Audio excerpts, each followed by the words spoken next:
Hello everyone, welcome to my channel. I am Vanshika.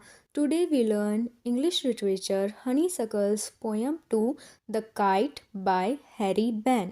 मैंने poem 1 की summary video already मेरे channel पर upload करी हुई है।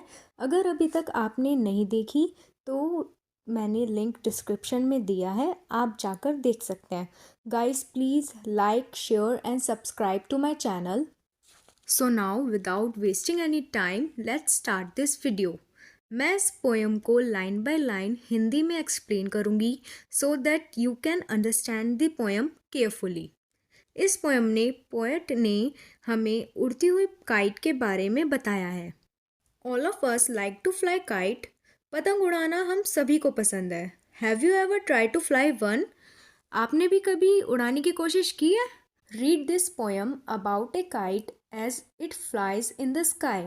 काइट के बारे में इस पोएम को ऐसे पढ़ें कि मानो वो आसमान में उड़ रही है। So now let's start this poem.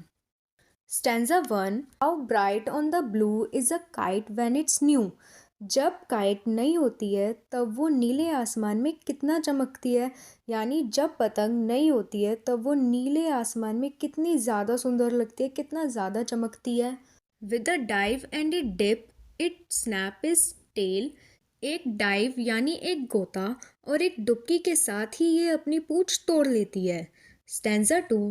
Then soars like a ship with only a sail, as over tides of wind its right. अब वो एक शिप की तरह उड़ती है, केवल एक पाल के साथ ही।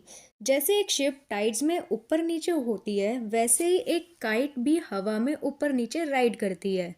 Climbs to the crest of a gust and pulls, then seems to rest as wind falls. Kite crest यानी ऊंची शिखर पर चढ़ जाती है, फिर उसे ज़ोर से खींच लेते हैं, जैसे हम किसी काइट को ज़ोर से खींचते हैं।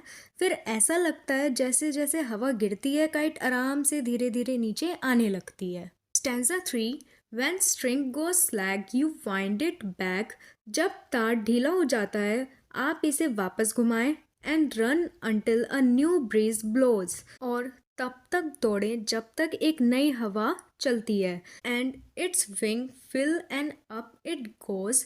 और जैसे ही उसके पंख भर जाते हैं वो ऊपर यानी ऊंचे आसमान में चली जाती है। Stanza 4. How bright on the blue is a kite when it's new. जब काइट नई होती है तब वो नीले आसमान में कितना चमकती है। But a ragged thing you never will see when it's flap on a string in the top of a tree. लेकिन एक बुरी चीज़ है जिसे हम कभी देखना पसंद नहीं करेंगे। जब हम पतंग उड़ाते हैं तो ये कभी नहीं सोचते कि वो चीज़ हमारे साथ हो जाए।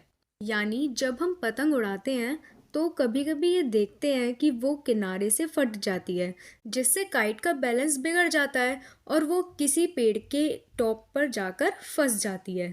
Thank you. अगर आपको वीडियो अच्छी लगी तो लाइक, शेयर एंड मेरे चैनल को सब्सक्राइब करें। Thanks for watching.